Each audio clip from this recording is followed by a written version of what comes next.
दोस्तों, मैं त्रिशा सिंह, आप सभी का क्लब आईएएस एस्पिरेंट चैनल पर स्वागत है। दोस्तों, आज आप लोग विजन आईएएस के टेस्ट नंबर 10 के क्वेश्चंस को सॉल्व करेंगे। इस टेस्ट पेपर में सभी क्वेश्चंस पॉलिटी के हैं। तो जिन लोगों ने पॉलिटी नहीं पढ़ा है अभी तक या फिर पढ़ लिया है, तो उनके लिए ये टेस्ट पेपर बहुत ही ज़्यादा हेल्पफुल होने वाला है। ठीक है, क्योंकि इससे आपको पता चलेगा कि किस तरह से एग्जाम में क्वेश्चंस बनते हैं और किस पैटर्न में बनते हैं। ठीक है, तो आपको सही डायरेक्शन मिलेगा पॉलिटी को रिवाइज करने का या फिर पढ़ने का। ठीक है, चलिए क्वेश्चन स्टार्ट करते हैं। पहला क्वेश्चन दिया हुआ है, निम्नलिखित पदों को वरीयता अनुक्रम में दिए गए क्रम में वरीयता अनुक्रम में दिए गए क्रम में व्यवस्थित कीजिए। ठीक है, ये 4 दिए हुए हैं, इनको वरीयता के आधार पर इनको क्रम में व्यवस्थित करना है। ठीक है, आप लोग आंसर करने की कोशिश करें, उसके बाद फिर मैं आप लोग को आंसर बताऊंगी। आंसर जरूर किया करिए। ठीक है, सिर्फ वीडियो देखने से कोई मतलब नहीं है, अपने दिमाग पर जोर दीजिए कि आंसर क्या होगा। सही गलत जैसा भी होगा, अभी गलत कर रहे हैं तो आगे चल के गलत नहीं होगा। ठीक है, लेकिन आप अभी कोई रिस्पॉन्स नहीं कर रहे हैं तो आगे चल के आपकी बहुत क्वेश्चंस गलत होने वाले हैं। ठीक है, तो एग्जाम के पहले जितना हो सके उतना प्रैक्टिस करें, गलत सही जैसा भी, बस क्वेश्चन लगाने की कोशिश करें। ठीक है, जिससे कि एग्जाम हॉल में आप अच्छा परफॉर्म कर सकें। ठीक है, ठीक है, तो दोस्तों, जब वरीयता के क्रम में भारत के मुख्य न्यायाधीश, यूपीएससी के अध्यक्ष और मंत्रिमंडलीय सचिव इनको वरीयता के आधार पर इनको क्रम व्यवस्थित करते हैं, तो सबसे पहले आपका भारत का मुख्य न्यायाधीश, ठीक है, वरीयता क्रम में इन्हें 6वां स्थान प्राप्त है। ठीक है, यूपीएससी के अध्यक्ष को इनको 9वां स्थान प्राप्त है और मंत्रिमंडलीय सचिव इनको 11वां स्थान प्राप्त है। तो जब आप इसे व्यवस्थित करेंगे तो इसका क्रम क्या बन जाएगा, पहले नंबर पे आपका आएगा भारत के मुख्य न्यायाधीश, दूसरे नंबर पर यूपीएससी के अध्यक्ष, फिर तीसरे पे मंत्रिमंडलीय सचिव। तो राइट आंसर हो जाएगा 1, 2, 3। ठीक है, अगला क्वेश्चन देखिए, एशियाई शेर के संदर्भ में निम्नलिखित कथनों पर विचार कीजिए। पहला है, इसे अंतर्राष्ट्रीय प्रकृति संरक्षण संघ यानी IUCN के संकटग्रस्त प्रजातियों की लाल सूची में वल्नरेबल के रूप में सूचीबद्ध किया गया है। दूसरा, वर्तमान में गुजरात में स्थित गिर राष्ट्रीय उद्यान एशियाई शेर का एकमात्र प्राकृतिक पर्यावास है। ओके, तो आप लोग आंसर करिए, एक बार आंसर करते चलिए, मुझे बार बार बोलना ना पड़े। ठीक है, तो दोस्तों, एशियाई शेर की बात करें तो एशियाई शेर पैंथेरा लियो पर्सिका इसका वैज्ञानिक नाम है। ध्यान रखिएगा, पैंथेरा लियो पर्सिका। कभी स्टेटमेंट में दे देता है कि इसका वैज्ञानिक नाम पैंथेरा लियो पर्सिका है या फिर कोई और वैज्ञानिक नाम दे दिया, तो आप उस स्टेटमेंट को सही कर लो। ठीक है, आप पहचान लो कि वो गलत है या सही है। तो ध्यान रखिएगा, पैंथेरा लियो पर्सिका। पहला स्टेटमेंट ये है कि IUCN द्वारा एशियाई शेर को लाल रेड लिस्ट में वल्नरेबल की कैटेगरी में रखा गया, तो आपका पहला स्टेटमेंट सही है। ठीक है, और वर्तमान में वैसे तो मूल रूप से एशियाई शेर जो है मध्य पूर्व एशिया, दक्षिण एशिया और दक्षिण यूरोप में मूल रूप से ये निवास करते थे, लेकिन अगर वर्तमान में बात करें तो वर्तमान में ये गुजरात में स्थित गिर राष्ट्रीय उद्यान में देखने को मिलेगा। ठीक है, तो आपका दूसरा स्टेटमेंट भी सही है कि ये एकमात्र प्राकृतिक पर्यावास है एशियाई शेर के लिए। कौन सा? गुजरात का गिर राष्ट्रीय उद्यान। ठीक है, तो आपका दोनों स्टेटमेंट सही हो गया। राइट आंसर क्या हो जाएगा? ऑप्शन सी, 1 और 2 दोनों। अगला देखिए, निम्नलिखित कथनों पर विचार कीजिए। पहला कथन है, राज्य विधानसभा के विघटन के बाद भी राज्यपाल को सलाह देने के लिए मंत्रिपरिषद हमेशा मौजूद होनी चाहिए। दूसरा, राज्यपाल को अपनी शक्तियों के प्रयोग और कार्यों के लिए हमेशा मंत्रिपरिषद की सहायता एवं सलाह पर कार्य करना होता है। तीसरा, जहाँ कहीं भी संविधान में राज्यपाल की संतुष्टि की मंशा जाहिर की गई है, वहाँ संतुष्टि राज्यपाल की व्यक्तिगत होती है, न कि मंत्रिपरिषद की। अब बताएं कौन सा कथन सही है। ठीक है, तो दोस्तों, पहला कथन जो दिया है कि राज्य विधानसभा के विघटन के बाद भी राज्यपाल को सलाह देने के लिए मंत्रिपरिषद हमेशा मौजूद रहेगी, तो आपका पहला स्टेटमेंट सही है। ठीक है, अगर विधानसभा का विघटन हो जाता है और फिर ऐसे में मंत्रिपरिषद नहीं रहेगा तो राज्यपाल काम कैसे करेगा? राज्यपाल हमेशा जो भी निर्णय लेता है वो मंत्रिपरिषद की सलाह पर लेता है। ठीक है, कोई भी कार्य करता है मंत्रिपरिषद की सलाह पर। बस कुछ अपवाद है, जैसे कि जो विवेकाधीन शक्तियां हैं उसको छोड़ करके राज्यपाल सभी कार्य जो है मंत्रिपरिषद के सलाह पर ही करती है। तो इसलिए राज्य विधानसभा के विघटन के बाद भी मंत्रिपरिषद मौजूद रहती है जब तक नए विधानसभा का गठन नहीं हो जाता है और फिर नए मंत्रिपरिषद की गठन नहीं हो जाती है, तब तक जो है मंत्रिपरिषद, बस एक चीज़ हमेशा ध्यान रखिएगा, मंत्रिपरिषद हमेशा मौजूद रहेगी, ठीक है, राज्यपाल को सलाह देने के लिए। तो पहला स्टेटमेंट सही है। दूसरा दिया है कि राज्यपाल को अपनी शक्तियों के प्रयोग और कार्यों के लिए हमेशा, क्या हमेशा जो है राज्यपाल मंत्रिपरिषद की सहायता और सलाह पर ही कार्य करता है? हमेशा करता है। क्या राज्यपाल को कुछ विवेकाधीन शक्तियां प्राप्त हैं, जैसे कुछ संवैधानिक विवेकाधीन शक्तियां प्राप्त हैं और कुछ परिस्थितिजन विवेकाधीन शक्तियां प्राप्त हैं? तो हमेशा कैसे हो सकता है? तो आपका दूसरा स्टेटमेंट गलत हो जाता है, ठीक है। हमेशा मंत्रिपरिषद की सहायता और सलाह पर कार्य नहीं करता है। कुछ मामलों में राज्यपाल अपने विवेक का प्रयोग करके कार्य करता है, ठीक है। वहाँ पे मंत्रिपरिषद की सलाह मानने के लिए बाध्य नहीं होता है। वैसे नॉर्मली मंत्रिपरिषद की सलाह मानने के लिए बाध्य होता है राज्यपाल, ठीक है। तो दूसरा गलत हो गया। तीसरा देखिए, जहाँ कहीं भी संविधान में राज्यपाल की संतुष्टि की मंशा जाहिर की गई है, वहाँ संतुष्टि राज्यपाल की नहीं, यहाँ पे संतुष्टि राज्यपाल की व्यक्तिगत नहीं होती है, मंत्रिपरिषद की संतुष्टि होती है। यानी कि राज्यपाल जो है मंत्रिपरिषद की सलाह पर कार्य करेगा। यहाँ पे राज्यपाल की अपनी व्यक्तिगत निर्णय के आधार पर काम नहीं करता है, मंत्रिपरिषद की सलाह पर ही कार्य करता है। तो इसकी व्यक्तिगत संतुष्टि मंत्रिपरिषद में निहित होती है। राज्यपाल की संतुष्टि जो है, मंशा जो है, वो मंत्रिपरिषद में निहित होती है, न कि उसकी व्यक्तिगत में, ठीक है। तो आपका तीसरा गलत हो गया। तो कौन सा कथन सही है? केवल एक, यानी कि आपका राइट आंसर क्या हो जाएगा? ऑप्शन बी, केवल एक।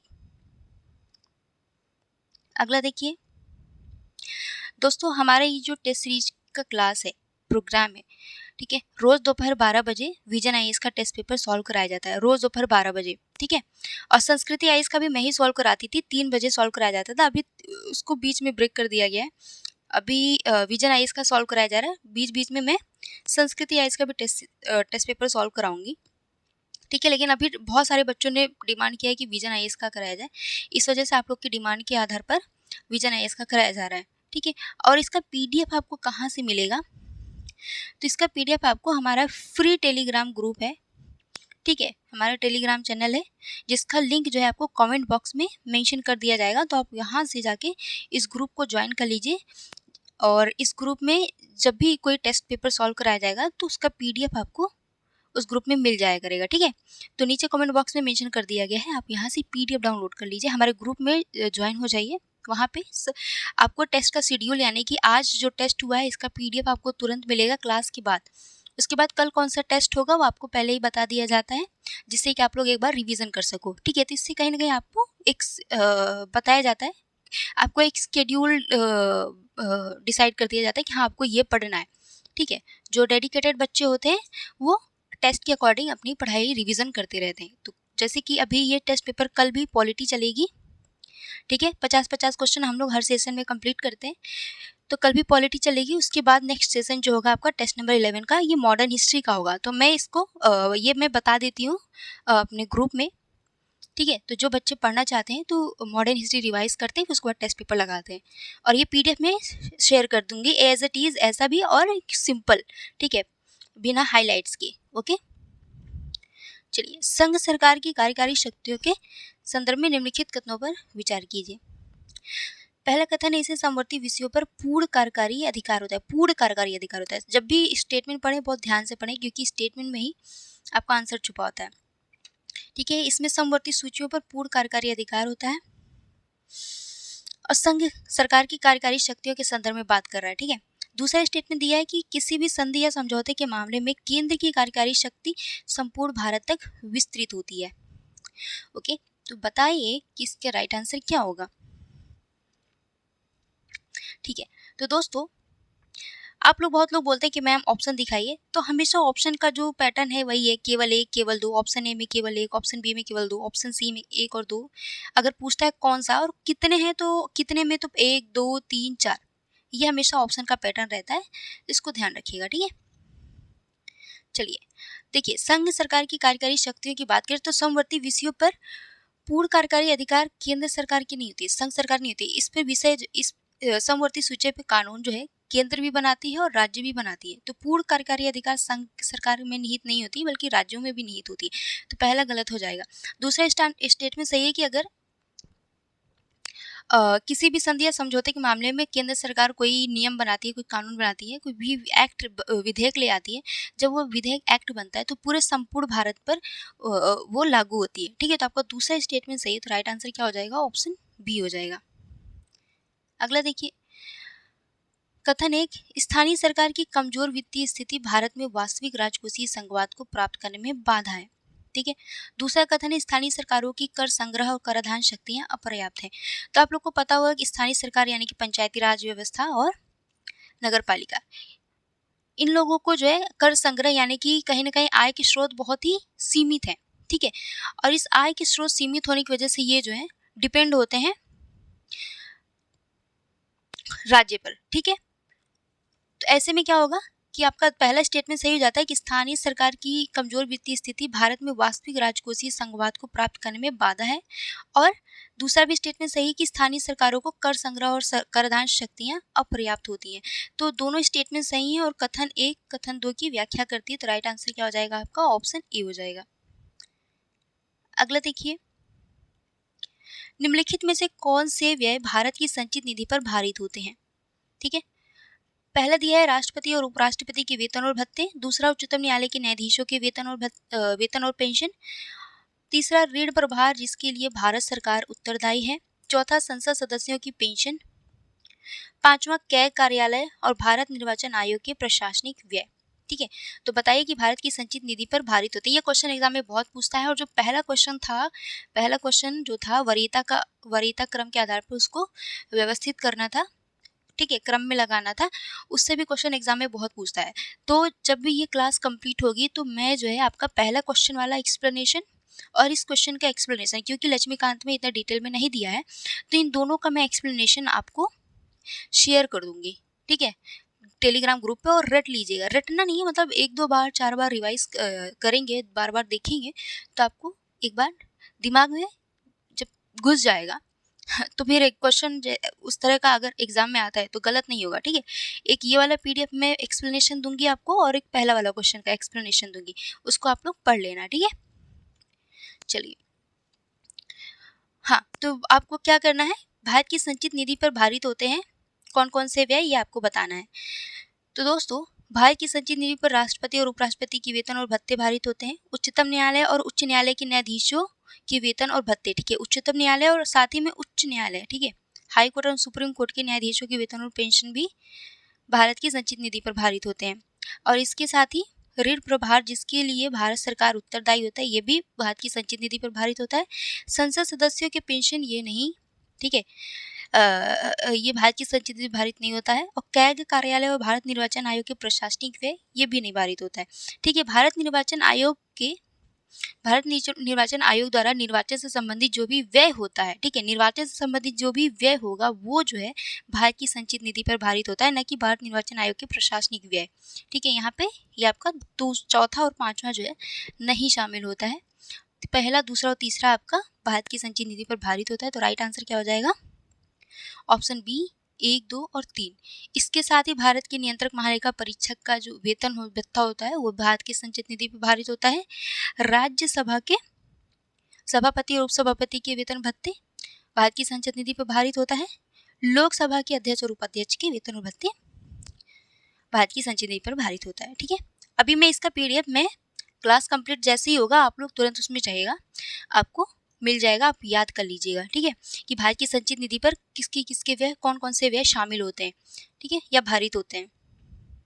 एग्जाम में क्वेश्चन बहुत पूछता है, फिर ये नॉर्मली हम लोग पढ़ते हैं, आप लोग फिर भूल जाते हैं, एग्जाम में जाके कंफ्यूज हो जाते हैं। तो वहाँ पे कंफ्यूज नहीं होना है। ऐसे क्वेश्चन अगर एग्जाम में आए, ठीक है, देखिए सिंपल क्वेश्चन अगर आपसे इजी क्वेश्चन गलत हो रहा है ना, तो फिर आप कंपटीशन से बाहर हैं। टफ क्वेश्चन सबसे गलत होगा, लेकिन इजी क्वेश्चन अगर गलत हो रहा है तो फिर आप कंपटीशन से बाहर है। तो पूरी कोशिश करिए कि जो इजी क्वेश्चन है, जो बेसिक क्वेश्चन हैं, एनसीईआरटी बेस्ड है, वो आपके गलत नहीं होना चाहिए। ठीक है, तो नए क्वेश्चन के पीछे मत भागिए, जो नॉर्मल क्वेश्चन है, जो एनसीईआरटी बेस्ड है, वो गलत ना हो। ठीक है, जो इंग्लिश मीडियम वाले बच्चे होते हैं ना, वो यही करते हैं कि ज़्यादा से ज़्यादा रिवीजन करते हैं, ज़्यादा से ज़्यादा प्रैक्टिस करते हैं और कोशिश करते हैं कि जो उनका सिंपल इजी क्वेश्चन है वो गलत ना नहीं हो। ठीक है, आप लोग भी यही करिए, यूनिक क्वेश्चन के पीछे मत भागिए, क्योंकि आपको विद्वान नहीं बनना है, आपको आईएएस बनना है। ठीक है। अगला क्वेश्चन देखिए, निम्नलिखित मामलों पर विचार कीजिए। पहला, राष्ट्रपति के विचारार्थ किसी विधेयक को आरक्षित करना, राज्य में राष्ट्रपति शासन लागू करने की सिफारिश करना, राज्य विधानसभा में विश्वास मत हासिल न करने पर मंत्रिपरिषद को बर्खास्त करना। अब क्वेश्चन क्या पूछा है, उपरोक्त में से कितने मामलों में राज्यपाल को परिस्थितिजन्य विवेकाधीन शक्तियां प्राप्त है। देखो, राज्यपाल को कुछ विवेकाधीन शक्तियां प्राप्त है, लेकिन ये विवेकाधीन शक्तियां दो तरह की होती हैं। एक परिस्थितिजन, यानी कि जो भारतीय संविधान में उल्लिखित नहीं है, ऐसे मामलों में राज्यपाल अपने विवेक के आधार पर निर्णय लेता है। और कुछ जो संवैधानिक विवेकाधीन शक्तियाँ होती है। देखो, एक होती है संवैधानिक विवेकाधीन शक्तियाँ, दूसरा होती है परिस्थितिजन विवेकाधीन। संवैधानिक विवेकाधीन शक्तियाँ में जिसका वर्णन संविधान में है, परिस्थितिजन में जिसका उल्लेख जो है संविधान में नहीं मिलता है। ठीक है, तो ऐसी स्थिति में परिस्थितिजन वाले विवेकाधीन में राज्यपाल अपने निर्णय के हिसाब से अपने विवेक के आधार पर निर्णय लेता है, और संवैधानिक में संविधान के अकॉर्डिंग निर्णय लेता है। ठीक है, लेकिन खुद ही लेगा, यहाँ पे मंत्रिपरिषद की सलाह के आधार पर काम नहीं करेगा। ठीक है, यहाँ पे मंत्रिपरिषद की सलाह पर काम नहीं करेगा, अपने हिसाब से काम करेगा, अपने विचार के, अपने विवेक के आधार पर। ठीक है, जब आप लोग पॉलिटी पढ़ेंगे लक्ष्मीकांत, तो राज्यपाल वाला टॉपिक पढ़िएगा। राज्यपाल वाले टॉपिक में इस वाले पोर्शन को बहुत अच्छे से ध्यान से पढ़िएगा, यहाँ से क्वेश्चन बहुत ज्यादा पूछता है एग्जाम में। ठीक है,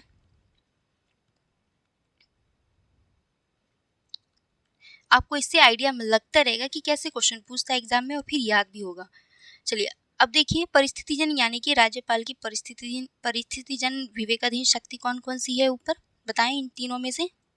तो दोस्तों, राष्ट्रपति के विचारार्थ किसी विधेयक को आरक्षित करना, ये परिस्थितिजन विवेकाधीन शक्ति नहीं है, बल्कि संवैधानिक विवेकाधीन शक्ति है। तो पहला नहीं होगा, राज्य में राष्ट्रपति शासन लागू करने की सिफारिश करना, ये राज्यपाल की विवेकाधीन शक्ति नहीं है, परिस्थितिजन विवेकाधीन शक्ति नहीं है, बल्कि संवैधानिक विवेकाधीन शक्ति है। ठीक है, तो दूसरा गलत हो गया। तो परिस्थितिजन विवेकाधीन शक्ति क्या होगी, तो राज्य विधानसभा में अगर विश्वास मत हासिल न करने पर मंत्रिपरिषद को बर्खास्त करना, या फिर ऐसी स्थिति मान लीजिए कि कोई दल है जिसको विधानसभा में बहुमत प्राप्त नहीं है, तो ऐसी स्थिति में उसको बर्खास्त कर देगा। या फिर कोई किसी सीएम की डेथ हो गई, तो वहाँ पे किसी को जिसको बहुमत हासिल होगा, तो उसको जो है सीएम नियुक्त करेगा। तो इन सब मामलों में ये परिस्थितिजन विवेकाधीन शक्तियां हैं। तो आपका तीसरा होगा। ठीक है, तो राइट आंसर क्या हो जाएगा, ऑप्शन ए, केवल एक। ठीक है, अगला देखिए, निम्नलिखित राज्यों पर विचार कीजिए। उपर्युक्त में से किन राज्यों के बारे में संविधान में प्रावधान किया गया है कि उनके मंत्रिपरिषद में एक जनजातीय कल्याण मंत्री होगी। ठीक है, किन किन राज्यों के बारे में संविधान में यह प्रावधान किया गया है कि उनके मंत्रिपरिषद में एक जनजाति कल्याण मंत्री होना चाहिए। ठीक है, बताएं। तो दोस्तों, मध्य प्रदेश, छत्तीसगढ़ और उड़ीसा, ये तीन ऐसे राज्य हैं जिनके मंत्रिपरिषद में एक जनजातीय कल्याण मंत्री का होना जरूरी है। ठीक है, और इसके साथ ही झारखंड भी है, ध्यान रखिएगा, झारखंड कभी ऑप्शन में दे दे तो इसको भी राइट टिक करिएगा। ठीक है, झारखंड के मंत्रिपरिषद में भी एक मंत्री ऐसा होगा जो जनजातीय कल्याण, मतलब एक जनजातीय कल्याण मंत्री होगा। ठीक है, तो आपका राइट आंसर क्या हो जाएगा, दूसरा, चौथा और पांचवा। ठीक है, ऑप्शन बी। चलिए, अगला देखिए,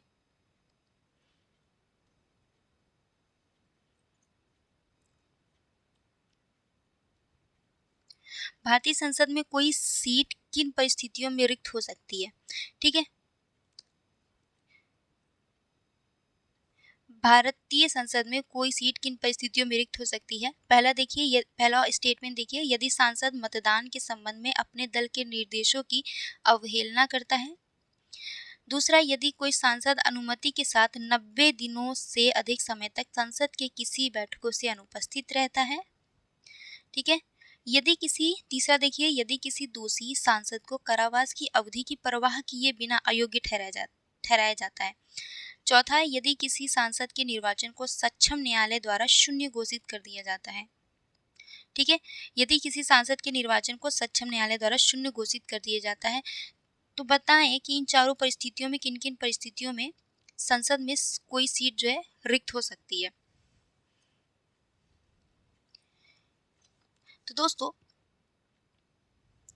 पहला स्टेटमेंट देखिए, तो अगर सांसद जो है, सांसद मतदान के संबंध में अगर अपने दल के निर्देशों की अवहेलना करता है, यानी कि अपने दल द्वारा दिए गए निर्देश के अनुसार काम नहीं करता है या अपने दल द्वारा दिए गए निर्देश के अनुसार मतदान नहीं करता है, तो ऐसी स्थिति में उस सांसद की सीट जो है खाली कर दी जाएगी, यानी कि उस सांसद को बर्खास्त कर दिया जाएगा। तो आपका यहाँ पे क्या होगा, यहाँ पे दल बदल कानून लागू होगा, दल बदल एक्ट लागू होगा। ठीक है, तो यहाँ पे आपका पहला क्या है, सही है, यानी कि इस आधार पर सांसद की सीट जो है खाली कर दी जाएगी, सांसद को हटा दिया जाएगा। दूसरा देखिए, तो यदि कोई सांसद 90 दिनों नहीं बल्कि लगातार 60 दिनों तक बिना लोकसभा अध्यक्ष की परमिशन लिए वो 60 दिनों तक अनुपस्थित रहता है सदन में, तो ऐसी स्थिति में उसकी सीट रिक्त कर दी जाएगी, खाली कर दी जाएगी। ठीक है, लेकिन यहाँ पे दिया है 90 दिनों, तो आपका ये स्टेटमेंट गलत हो जाएगा। 60 दिनों पर दिया होता है तो आपका ये स्टेटमेंट सही होता है और यहाँ पे सीट रिक्त हो जाती। ठीक है, तीसरा दिया है, यदि किसी दोषी सांसद को कारावास की अवधि की परवाह किए बिना, नहीं, यदि किसी दोषी सांसद को 2 साल से ज़्यादा की सजा दी गई होती है, कारावास दी गई होती है, तो ऐसी स्थिति में उसकी सीट रिक्त कर दी जाती है, उसे अयोग्य ठहरा दिया जाता है सांसद बनने के लिए। ठीक है, चौथा देखिए, तो चौथा में दोस्तों, यदि किसी सांसद के निर्वाचन को सक्षम न्यायालय, यानी कि अगर किसी सांसद के निर्वाचन को सक्षम न्यायालय द्वारा, यानी किसी भी न्यायालय, हाईकोर्ट या सुप्रीम कोर्ट द्वारा शून्य घोषित कर दिया जाता है, यानी कि उसके निर्वाचन को रद्द कर दिया जाता है, तो ऐसी स्थिति में भी उसकी सीट जो है खाली हो जाती है, रिक्त हो जाती है। तो आपका राइट आंसर क्या हो जाएगा, 1 और 4। ठीक है, अगला देखिए, निम्नलिखित परिस्थितियों पर विचार कीजिए।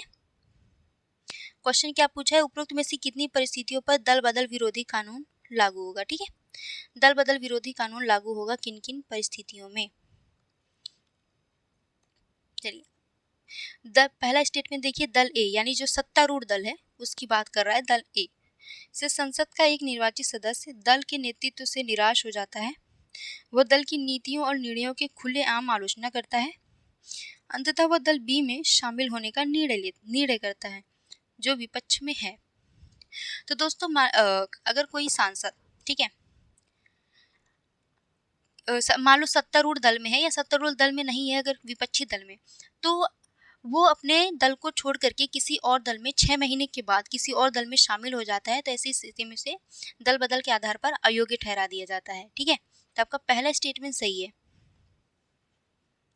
दल ए का जो सांसद था वो दल ए के जो भी नीति थे, निर्णय थे, उसकी खुलेआम आलोचना करता है और बाद में वो दल बी में शामिल हो जाता है जो कि विपक्ष का पार्टी रहता है उसमें, तो इस आधार पे उसको अयोग्य ठहराया जाता है दल बदल के आधार पर। दूसरा देखिए, काफी करीबी मुकाबले के बाद किसी भी दल को इस सदन में स्पष्ट बहुमत नहीं मिलता है, दल सी स्वतंत्र सांसदों के समर्थन से सरकार बनाता है। ठीक है, हालांकि एक महत्वपूर्ण फ्लोर टेस्ट के दौरान 2 स्वतंत्र सांसद दल सी के विरुद्ध मतदान करते हैं जिससे दल हार जाती है। देखिए यहाँ पे जो है दल बदल विरोधी कानून लागू नहीं होता है, इस तरह का कॉन्सेप्ट इस मामले में दल बदल विरोधी कॉन्सेप्ट को फॉलो नहीं किया जाता है। ठीक है, यहाँ पे मतदान देना वो उसकी अपनी मर्जी के ऊपर डिपेंड करता है कि फ्लोर टेस्ट के मामले में दल बदल विरोधी कानून लागू नहीं होता है। ठीक है, तो ये आपका दूसरा शामिल नहीं होगा, दूसरा स्टेटमेंट गलत हो जाता है। तीसरा देखिए, केंद्र सरकार में दल जेड से संबंधित एक कैबिनेट मंत्री एक प्रमुख नीतिगत निर्णय से असहमत है। ठीक है, वह सार्वजनिक रूप से असहमति व्यक्त करता है और संसद में एक महत्वपूर्ण मतदान के दौरान दल के व्हिप का पालन करने से इनकार कर देता है। देखो, अगर मान लो कोई भी सांसद सदस्य अगर व्हिप के दिए गए निर्देशों का पालन नहीं करता है, तो ऐसी स्थिति में भी उसको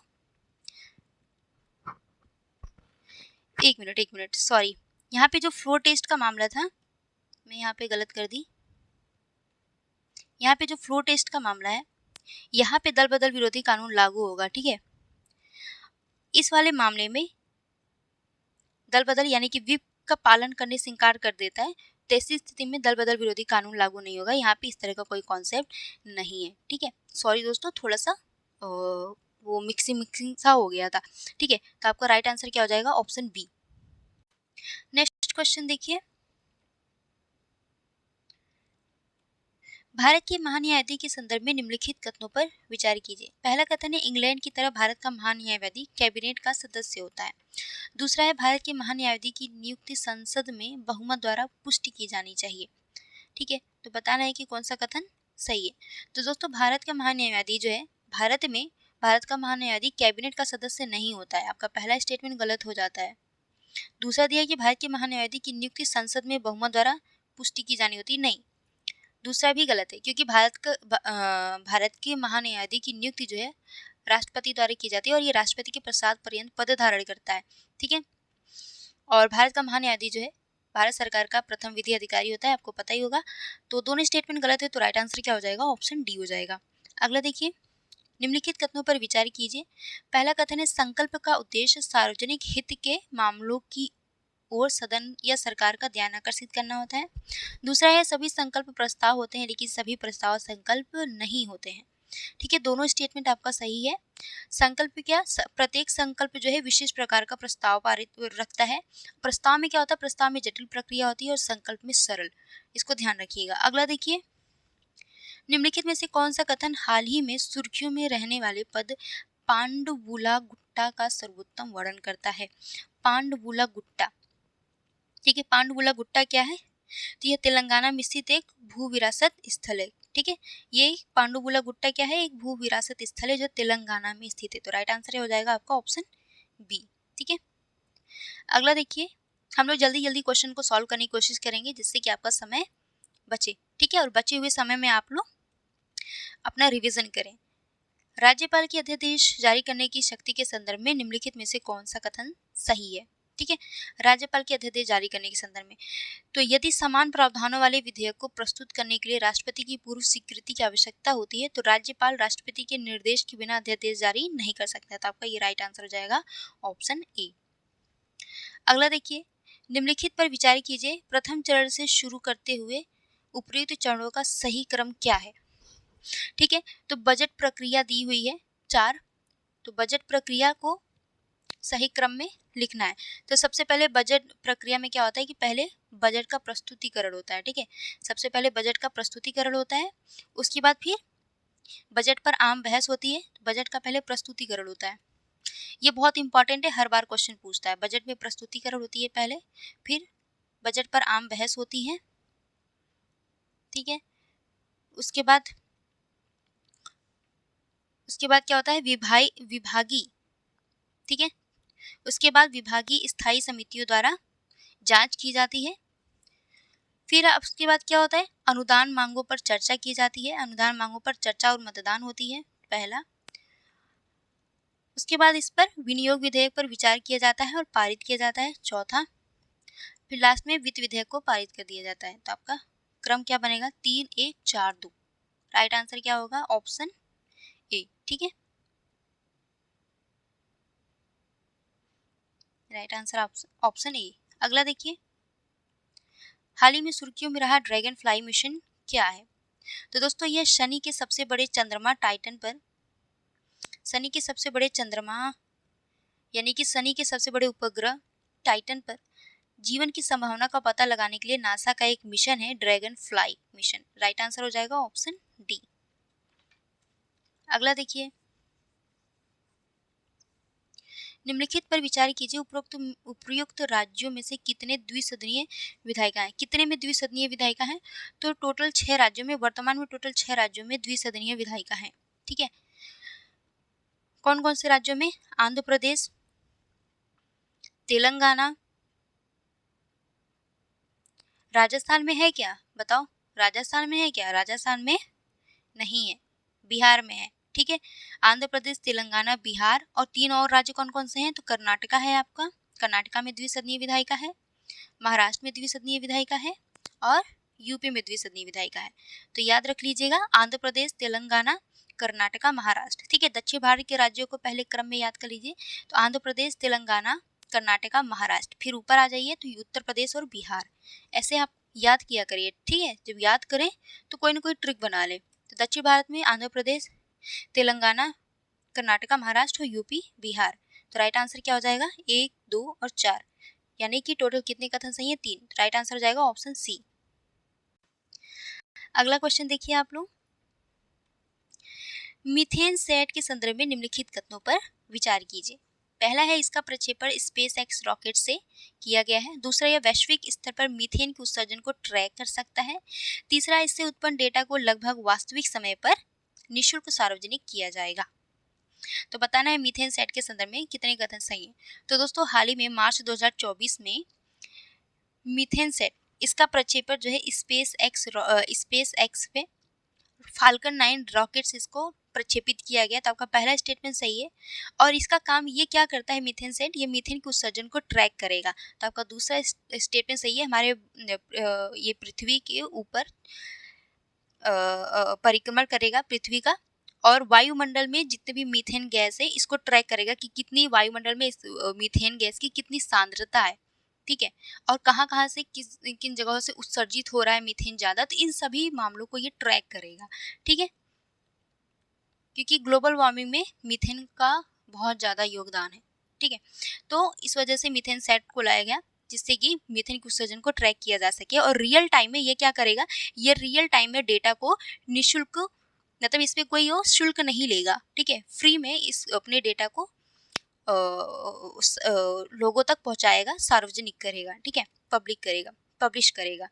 तो आपका तीनों ही स्टेटमेंट सही है। तो राइट आंसर क्या हो जाएगा, ऑप्शन सी, यानी सभी तीनों।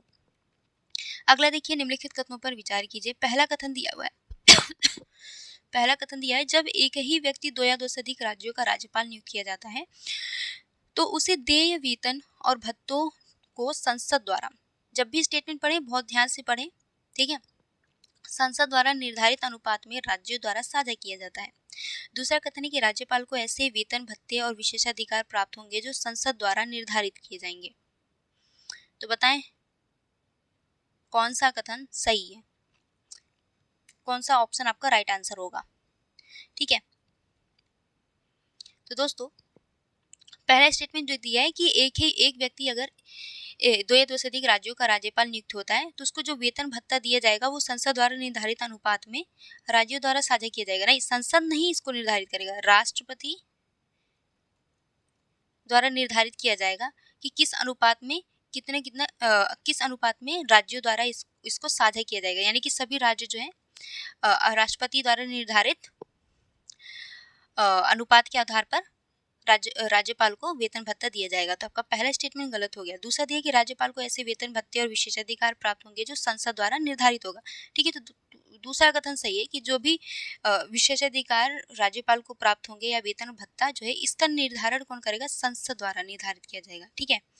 और अनुपात कौन निर्धारित करेगा कि कितने अनुपात में दिया जाएगा, किन किन राज्यों द्वारा किन किन अनुपात में दिया जाएगा, तो ये निर्धारण राष्ट्रपति करेगा, ठीक है। तो आपका राइट आंसर क्या हो जाएगा, पहला गलत है, दूसरा सही है। अगला क्वेश्चन देखिए, भारत के उपराष्ट्रपति के संदर्भ में निम्नलिखित कथनों पर विचार कीजिए। पहला कथन है, संयुक्त राज्य अमेरिका के उपराष्ट्रपति की भांति भारत का उपराष्ट्रपति भी उच्च सदन के सभापति के रूप में कार्य करता है। दूसरा है, भारत का उपराष्ट्रपति राष्ट्रपति की मृत्यु, यहाँ पे भी आपको ध्यान से स्टेटमेंट पढ़ना है। जब हम हमेशा आप लोग को कहते हैं कि जब भी आप क्वेश्चन पढ़ें, स्टेटमेंट पढ़ें तो बहुत ध्यान से पढ़ें, क्योंकि इसी स्टेटमेंट में कुछ ना कुछ ऐसे शब्द उसमें ऐड कर देगा जो आपका स्टेटमेंट को गलत बना देता है, स्टेटमेंट के पूरे अर्थ को बदल देता है, ठीक है। तो उस भयानक शब्द को ढूंढिए जो पूरे अर्थ का अनर्थ कर रहा होता है, ठीक है। मृत्यु या बीमारी की स्थिति में अधिकतम 6 माह तक ही राष्ट्रपति के रूप में कार्य कर सकता है, ठीक है। अब बताएं राइट आंसर क्या होगा। तो दोस्तों संयुक्त राज्य अमेरिका की तरह उपराष्ट्रपति जो है भारत में, जैसे कि संयुक्त राज्य अमेरिका में उपराष्ट्रपति उच्च सदन का सभापति होता है, इसी तरीके से भारत में भी उपराष्ट्रपति उच्च सदन का सदस्य होता है। तो आपका पहला सही है। लेकिन दूसरा जो दिया है कि भारत में वैसे नॉर्मली क्या होता है कि जब राष्ट्रपति की मृत्यु हो जाती है या राष्ट्रपति की तबीयत खराब हो गई, बीमार हो गया, किसी कारणवश राष्ट्रपति अपने कार्यों का निर्वहन नहीं कर पाते हैं, तो ऐसी स्थिति में उपराष्ट्रपति राष्ट्रपति के कार्यों का निर्वहन करते हैं, ठीक है। लेकिन कुछ, जैसे कि मान लीजिए अब राष्ट्रपति बीमार हो गए, तो क्या उपराष्ट्रपति जो है 6 महीने तक काम करेंगे? क्या 6 महीने तक राष्ट्रपति बीमार ही होंगे? नहीं ना। जब मृत्यु होती है या राष्ट्रपति त्याग पत्र दे देते हैं अपना, तब जो है जब नए राष्ट्रपति का चुनाव होना होता है, तो ऐसी स्थिति में उपराष्ट्रपति 6 महीने तक काम करते हैं। ठीक है, 6 महीने तक काम करते हैं। 6 महीने तक उपराष्ट्रपति राष्ट्रपति का कार्य करेंगे, और जब राष्ट्रपति का कार्य करते हैं उपराष्ट्रपति, तो उस दौरान सभी शक्तियां जो है उपराष्ट्रपति को राष्ट्रपति की सभी शक्तियां प्राप्त हो जाती हैं। सभी वेतन भत्ते जो है राष्ट्रपति को जितना मिलता है उतना उपराष्ट्रपति को भी मिलते हैं। ठीक है, उतने ही समय तक। तो आपका दूसरा स्टेटमेंट गलत हो गया। बीमारी की स्थिति में अधिकतम 6 माह तक ही राष्ट्रपति के रूप में काम कर सकते। नहीं, बीमारी की स्थिति नहीं, जब तक बीमार रहेंगे तब तक ही।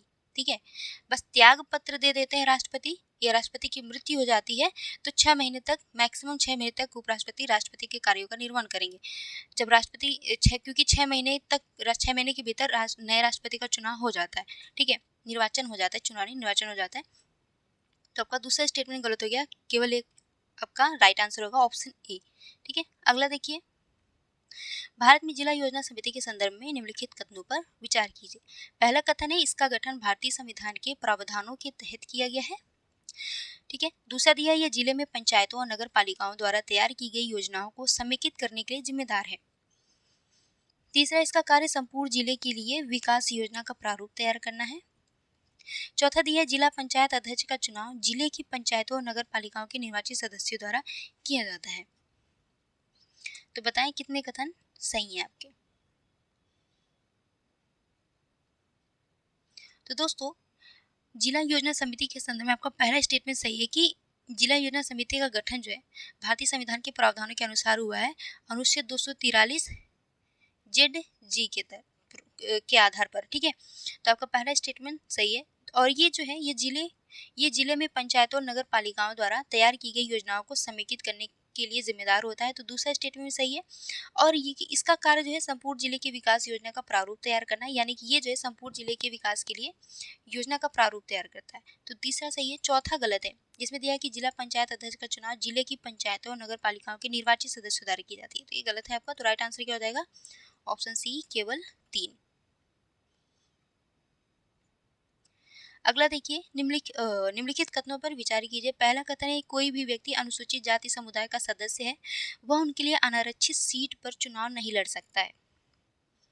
दूसरा है, भारतीय संविधान के अनुच्छेद 332 में राज्यों की विधानसभाओं में अनुसूचित जातियों के लिए सीटों के आरक्षण का प्रावधान है। तो बताना है कि कितने कथन सही हैं। ठीक है, बताइए कि कितने नहीं, कौन सा ऑप्शन आपका राइट आंसर होगा। बताएं। तो दोस्तों, आपको पता होगा कि कोई भी व्यक्ति जो अनुसूचित जाति समुदाय का सदस्य है, वो अनारक्षित सीट, इसमें बोला है कि अनारक्षित सीट, यानी कि ऐसे अनारक्षित सीट मतलब जिन पर आरक्षण नहीं है, जिन सीटों को आरक्षित नहीं किया गया है अनुसूचित जाति के लिए। वैसे तो नॉर्मली अनुसूचित जाति के सदस्य आरक्षित सीट पर चुनाव लड़ते हैं, इनके लिए कुछ सीटें रिजर्व कर ली जाती हैं, चाहे लोकसभा हो या विधानसभा हो। ठीक है, तो ये जो अनुसूचित जाति या अनुसूचित जनजाति के सदस्य होते हैं, इन्हीं आरक्षित सीटों पर ही चुनाव लड़ते हैं। नॉर्मली जो गैर अनुसूचित जाति या अनुसूचित जनजाति सदस्य होते हैं, ये इन आरक्षित सीटों पर चुनाव नहीं लड़ सकते, इतना तो आपको पता होगा।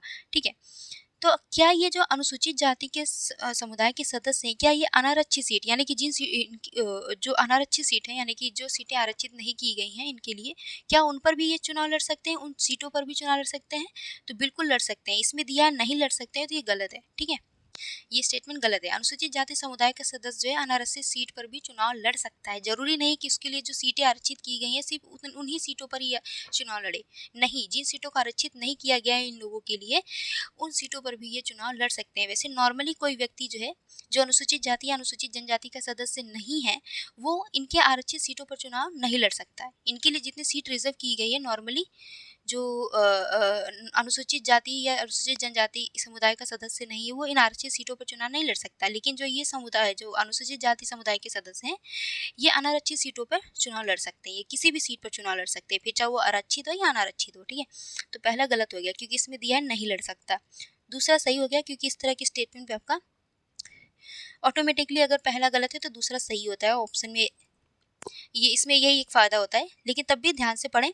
आपको पता होना चाहिए कि अनुच्छेद 332 में राज्यों की विधानसभाओं में अनुसूचित जातियों के लिए सीटों के आरक्षण का प्रावधान किया गया है। आर्टिकल 332 याद रखिएगा। तो राइट आंसर क्या होगा, पहला गलत था तो दूसरा सही, ऑप्शन डी। ठीक है, अगला देखिए, ग्लोबल जियो पार्क नेटवर्क के संदर्भ में निम्नलिखित कथनों पर विचार कीजिए।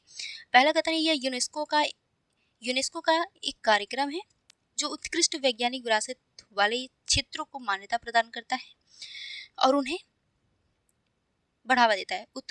भूवैज्ञानिक विरासत वाले क्षेत्रों को मान्यता प्रदान करता है और उन्हें बढ़ावा देता है। दूसरा देखिए, भारत का कोई भी जियो पार्क इस नेटवर्क में सूचीबद्ध नहीं है।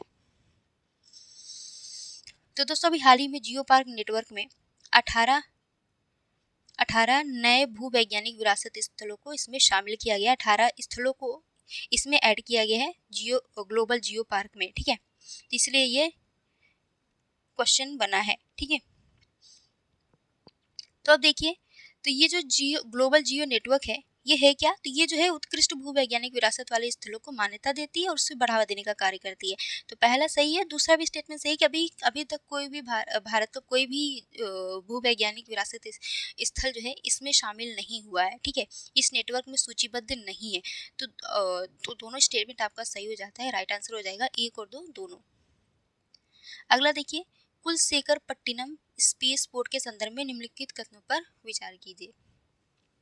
ठीक है, कुलशेखरपट्टिनम क्या है दोस्तों? पहला स्टेटमेंट देखिए, तो ये तमिलनाडु में स्थित है। दूसरा, यह इसरो का दूसरा उपग्रह प्रक्षेपण सुविधा केंद्र है। तीसरा, भूमध्य रेखा से इसकी निकटता विशेष रूप से भू-स्थिर उपग्रहों के लिए अधिक कुशल प्रक्षेपण में सहयोग करती है। तो बताना है कितने कथन सही हैं, ठीक है। क्योंकि दोस्तों अंतरिक्ष बहुत ज़्यादा सैटेलाइट्स अब निजी क्षेत्र का भी इंटरेस्ट बढ़ रहा है, ज़्यादा से ज़्यादा सैटेलाइट को लॉन्च करने के लिए, हम अलग अलग ग्रहों पे की जानकारी प्राप्त करने के लिए। तो ऐसी स्थिति में भारत में दूसरे स्पेस पोर्ट की ज़रूरत हो रही है। वैसे तो वर्तमान में पहला स्पेस पोर्ट जो है आपका कहाँ पे है बताएं आप लोग? श्रीहरिकोटा में है। अब दूसरा स्पेस पोर्ट की डिमांड के आधार पर इसको तमिलनाडु में बनाया जा रहा है, मतलब अभी इसकी स्थापना की गई है, ठीक है। इसके निर्माण पर प्रस्ताव पारित हुआ है। तो ये जो है कहाँ पे स्थित है? तमिलनाडु के, ध्यान रखिएगा, तमिलनाडु के दक्षिण पूर्वी तट पर स्थित है, ठीक है। तमिलनाडु के दक्षिण पूर्वी तट पे कभी दे क्वेश्चन की पूर्वी तट पे स्थित है, पश्चिमी तट पे, तो वहाँ पे गलत नहीं होना चाहिए। तो पहला स्टेटमेंट सही है। ये जो है इसरो का दूसरा उपग्रह प्रक्षेपण सुविधा केंद्र है। दूसरा स्टेटमेंट सही है। तीसरा, कि इसी जगह को क्यों चुना गया? तमिलनाडु के दक्षिण पूर्वी तट पे कुलशेखरपट्टिनम नामक जगह को ही क्यों चुना गया? क्योंकि ये भूमध्य रेखा से काफ़ी नज़दीक है और यह विशेष रूप से ये भू-स्थिर उपग्रहों के लिए काफ़ी कुशल प्रक्षेपण में सहयोग करती है। यहाँ की मौसमी दशाएँ काफ़ी शांत होती हैं। यहाँ पे जो जहाज़ों का आना-जाना है हमारे एरोप्लेन्स का बहुत ही कम होता है। तो इससे क्या होता है कि जो जब भी रॉकेट लॉन्च की जाती है तो जहाज़ मान लो ऐसे जा रहे हैं तो इनके टकराने की संभावना बहुत ही कम रहती है। तो कोशिश किया जाता है कि मतलब सभी दशाएँ हर तरह से, ठीक है, चारों तरफ से कोशिश किया जाता है कि ऐसी जगह पे ये प्रक्षेपण सुविधा केंद्र बनाया जाए जहाँ पे किसी भी तरह की कोई समस्या ना आए रॉकेट को प्रक्षेपित करने के लिए। तो आप तीनों ही स्टेटमेंट सही है, तो आपका राइट आंसर क्या हो जाएगा? ऑप्शन डी हो जाएगा। अगला देखिए, निम्नलिखित अर्हताओं पर विचार कीजिए। किसी राज्य में राज्यपाल की नियुक्ति के लिए संविधान में, ये बहुत क्वेश्चन पूछता है एग्जाम में बहुत ज़्यादा, ठीक है। तो ध्यान रखिएगा कि संविधान में राज्यपाल को नियुक्त करने के लिए केवल 2 ही अर्हताएं निर्धारित की गई हैं। ये 2 अर्हताएं क्या हैं कि एक तो 35 वर्ष या उससे अधिक की उसकी आयु हो और वो भारत का नागरिक हो। बस यही 2, संविधान में बस यही 2 बातें कही गई हैं राज्यपाल के नियुक्त के लिए कि उसकी क्या अर्हताएं होनी चाहिए। बस 35 वर्ष की आयु, भारत का नागरिक। आप भी बन सकते हो, ठीक है, आप भारत के नागरिक हो, 35 वर्ष से अधिक आयु आपकी हो, बस, ठीक है। तो आपका पहला तो सही है कि वो भारत का नागरिक होना चाहिए, ठीक है। और इसमें दिया वो विधानसभा का सदस्य बनने के योग्य होना चाहिए, वह उस राज्य के बाहर का व्यक्ति होना चाहिए जहां उसे नहीं, इस तरह का प्रावधान संविधान में नहीं है। तो आपका ये दूसरा और तीसरा नहीं होगा। संविधान में बस 2 ही है जो मैंने आपको बता दिया। तो राइट आंसर क्या हो जाएगा? केवल 1।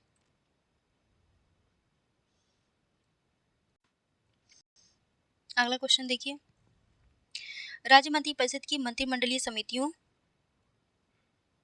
राज्य मंत्रिपरिषद की मंत्रिमंडलीय समितियों की नियुक्ति निम्नलिखित में से किसके द्वारा की जाती है? तो मुख्यमंत्री द्वारा की जाती है, ठीक है। अगला देखिए,